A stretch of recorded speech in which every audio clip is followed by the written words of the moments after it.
ગાંધીનગરના માણસા તાલુકા સહિત રાજ્યભરના લાખો પશુપાલકો માટે સરકારનું આ નિઃશુલ્ક રસીકરણ આશીર્વાદરૂપ બન્યું છે.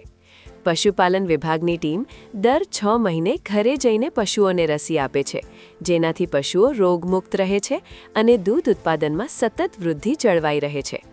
હાલ સમગ્ર રાજ્યમાં livestock health and disease control programme મજબૂત રીતે કાર્યરત છે. વ્યાપક રસીકરણના પ્રતાપે જ રાજ્યમાં વાયરસનો ફેલાવો ઘટીને માત્ર 3% રહ્યો છે, જ્યારે હર્ડ ઇમ્યુનિટી 80% સુધી પહોંચી છે. પશુપાલકોની આર્થિક સમૃદ્ધિના આ અભિયાન વિશે વિગતવાર જાણીએ.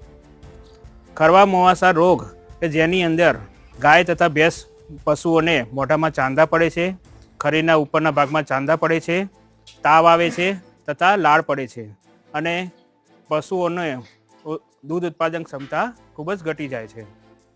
આ રોગ ના થાય એના માટે આખા ગુજરાત રાજ્યમાં દર વર્ષે 2 વાર એટલે કે દર 6 મહિને માર્ચ મહિનામાં અને 9મા મહિનામાં એટલે સપ્ટેમ્બર મહિનામાં ખરવા મોવાસા રોગ વિરોધી રસી મૂકવામાં આવે છે. આ રોગ મૂકવાથી પશુપાલકોને જે થતું આર્થિક નુકસાન ખૂબ જ ઘટી જાય છે.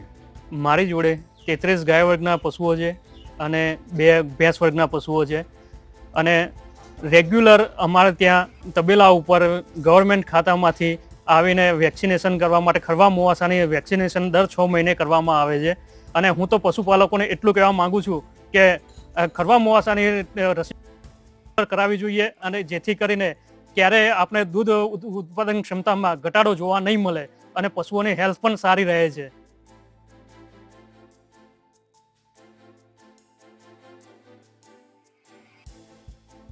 હાલ 1750થી આજુબાજુ જાનવરો છે, તો એનું રસીકરણ 40% આજુબાજુ થઈ ગયેલ છે અને હાલ રસીકરણ ચાલુ છે.